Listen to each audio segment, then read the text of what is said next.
This $30 Daredevil figure from AliExpress is a nearly perfect KO. Find out why in today's video. Hello and welcome to Frozen Vibranium Productions. I'm Bucky, and this is a review of the CT Toys Black Suit Daredevil. Taking a look at the box, it seems to be the same as the Mafex, just with the logos being replaced by CT and the 223 being replaced by 999. No idea what the number change is for, but alright. All the product shots of the figure, strangely enough, are just photoshops of the original figure stills, which I guess makes sense because the figure itself is a recolor. Saves the money of having to take entirely new pictures, right? Getting into the figure itself, and as I mentioned previously, this is a knockoff of the official Mafex 223 Daredevil that Medicom released a while back. However, as that figure was in his classic red suit, CT Toys instead opted to put him in his newer black suit, specifically modeled after his look in the Charles Soule run, Back in Black. That being said, it's just a color swap, not a complete retool. So while the colors match the comics, the specific hand wrappings, laced boots, and updated double Ds from that design are nowhere to be found. I still think it's a pretty neat idea to just take the original Mafex figure and color swap it, as there were already clear separations between the gloves, belt, and boots. It works for a general black-suited Daredevil design, something akin to a Shadowland or even Born Again Season 2 look. One thing they did change, though, was the skin tone. CT Toys opted to go with a darker shade as opposed to Mafex's paler skin tone, a change I actually appreciate as it seems more lifelike. One nitpick though is that there seems to be minor scuffing on some of the heads and around the edges of the red parts, but nothing too noticeable. Now I don't own the original Mafex Daredevil, but I can tell CT Toys did a fantastic job preserving the sculpt, especially with the muscle details and the various wrinkles on the suit. The accessories, of which there are a ton, are all the same as the Mafex, including 3 heads, one with a resting neutral face, one with gritted teeth, and one with a yelling face. Perfect to show off Matt totally letting the devil out. The figure also comes with 5 pairs of hands. 2 fisted hands, 2 resting open hands, 2 karate chop hands, 2 grabbing hands, 2 splayed out hands, and 2 grasping hands to accompany the Billy Club accessories, of which there are also 2. 1 standard and 1 with a wrist loop. There are also a pair of extended cord billy clubs connected by a bendy wire. Lastly, a billy club with a fired-off grappling hook attached to the end, also with a bendy wire.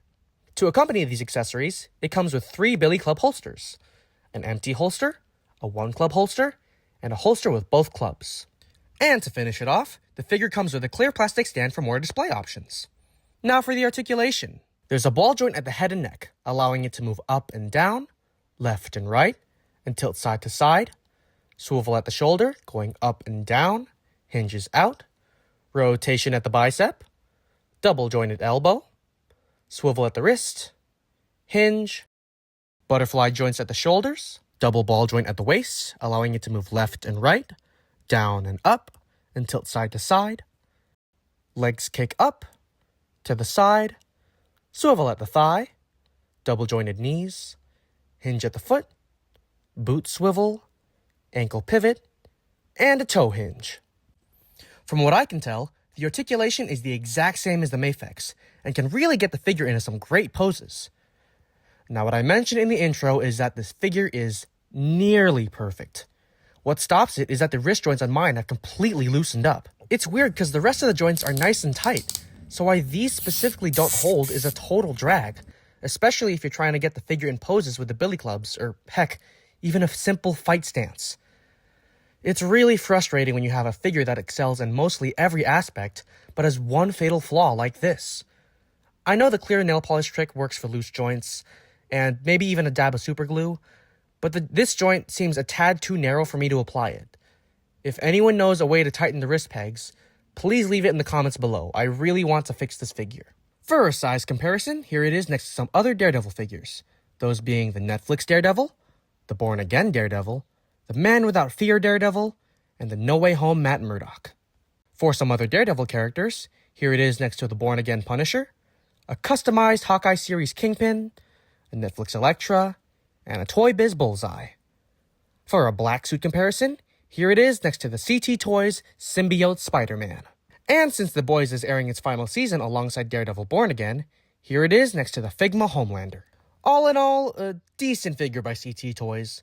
Great sculpt and paintwork, but those loose wrist joints are such a big letdown for what could have been a great recolor of the original figure. All things considered though, the figure's not too shabby, especially for the lower cost compared to what Mafex has to offer. Remember to like, comment, share with a friend who may be interested, and check out some of my other videos. Hope to see you all on the next one. Later!